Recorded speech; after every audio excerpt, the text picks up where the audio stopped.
Ndugu zangu wanahabari, kwa majina naitwa Baraka Sulus, ni wakili wa Mahakama Kuu ya Tanzania na mahakama zote zilizo chini yake. Leo hii tulikuwa tuna shauri la maombi ya kufanya judicial review, yani marejeo katika shauri ambalo lilikuwa likihusisha pande zifuatazo.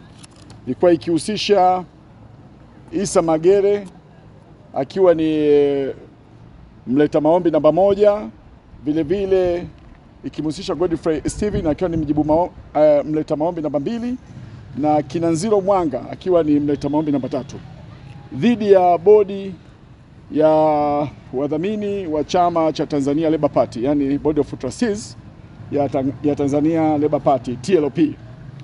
Na vile vile mjibu maombi namba 2 alikuwa ni Richard Limo ambaye ni mwenyekiti wa chama cha Tanzania Labour Party Taifa, huyu hapa. Alafu vile vile mjibu maombi namba 3 ni Eustace Rwamugira ambaye tupo naye hapa pia, ambaye ni katibu wa taifa wa chama cha TLP. Na mjibu maombi namba 4 alikuwa ni msajili wa vyama vya siasa Tanzania. Shauri lilikuwa limeletwa mbele ya Mheshimiwa Jaji Ndumbaro, Dr. Ndumbaro. Upande wa waleta maombi walielezea mahakama kwamba wapo tayari kwa ajili ya kuendesha shauri, kwa sababu walishatupatia nyaraka mbalimbali za malalamiko yao ya kuomba kufanya judicial review. Na judicial review hiyo imejikita kwenye maeneo mawili. Eneo la kwanza, walisema kwamba mkutano mkuu wa chama cha TLP haukufanyika kwa kufuata misingi ya katiba ya chama cha TLP. Kwa hiyo kwamba ule mkutano ulikuwa ni batili. Ndio maombi ambao walioyaomba mahakamani.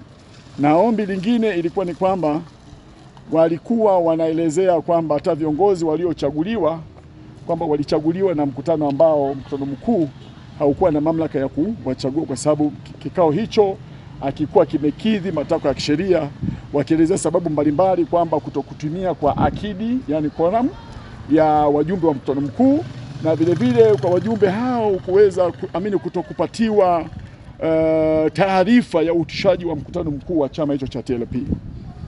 Lakini sasa shauri lilipokuja leo, sababu ilikuwa linakuja kwa ajili ya kutajwa, nikaona kwamba ni busara kuokoa muda wa mahakama na muda wa wadau wote walioko kwenye hiyo kesi, kwa maana kwamba waleta maombi na wajibu maombi ambao ndio wateja wangu. Chama cha TLP ni wateja wangu hawa. Nikaelezea mahakama ya kwamba shauri hili liko mbele yake ni shauri ambalo ni defective, yani ni batili, halijakamilika, halijakidhi matakwa ya kisheria. Kwa nini tunasema kwamba halijakidhi matakwa ya kisheria? Kwenye shauri lolote lile unapojumuisha ofisi yoyote ya serikali, lazima ni takwa la kisheria umlete mahakamani ofisi ya mwanasheria mkuu wa serikali, yani Attorney General. Sasa kwenye maombi yao hawakumjumuisha Attorney General, yani mwanasheria mkuu wa serikali kwenye shauri hili, kwa sababu mwanasheria mkuu wa serikali anapaswa kuiwakilisha ofisi ya msajili wa vyama vya siasa. Na kama tunavyojua, ofisi ya msajili wa vyama vya siasa ni ofisi ya umma, kwa maana kwamba ni ofisi ya serikali. Kwa namna hiyo, ilikuwa ni takwa la kisheria lazima umjumuishe Attorney General katika shauri hili ili aweze kumwakilisha msajili wa vyama vya siasa Tanzania. Kifungu kama ni lazima kumjumuisha Attorney General kwenye shauri lolote lile. Sasa shauri lolote lile ambalo litakuwa halijamjumuisha Attorney General, kwa kuzingatia matakwa ya sheria chini ya kifungu hicho, kifungu namba 6 kifungu kidogo cha 3 cha Government Proceeding Act, basi mahakama inakuwa inakosa nguvu ya kisheria ya kusikiliza hilo shauri na shauri linaondolewa. Kwa hiyo kilichofanyika leo, nikaielezea mahakama kwamba lazima tujikite kwenye matakwa ya sheria. Hili shauri ni incompetent, yani halijakidhi viwango vya kisheria.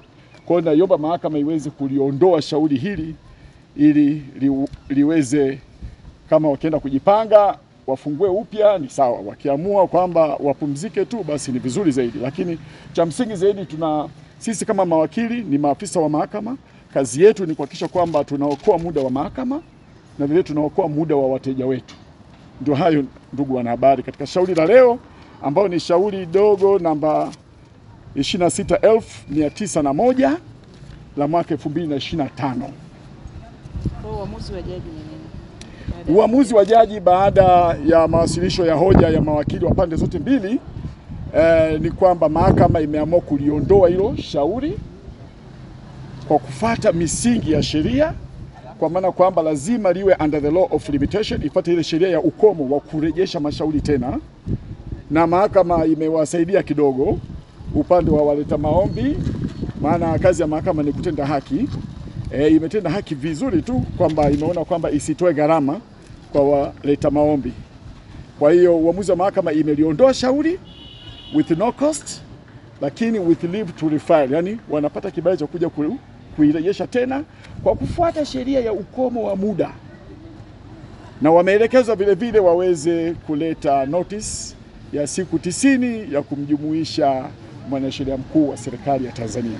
Mkutano mkuu ulifanyika mwezi wa pili mwaka 2025, na nimefanya mapitio kwenye nyaraka mbalimbali ambazo zimo humu kwenye submission zetu ambazo tumeshaziandaa. Akidi zote zilikamilika na taratibu zote. Kwa hiyo nadhani kama wakirejea tena mahakamani, basi watakumbana na majibu ambayo yatakuwa yameshiba kisheria. Crown Media. Hapa ni nyumbani.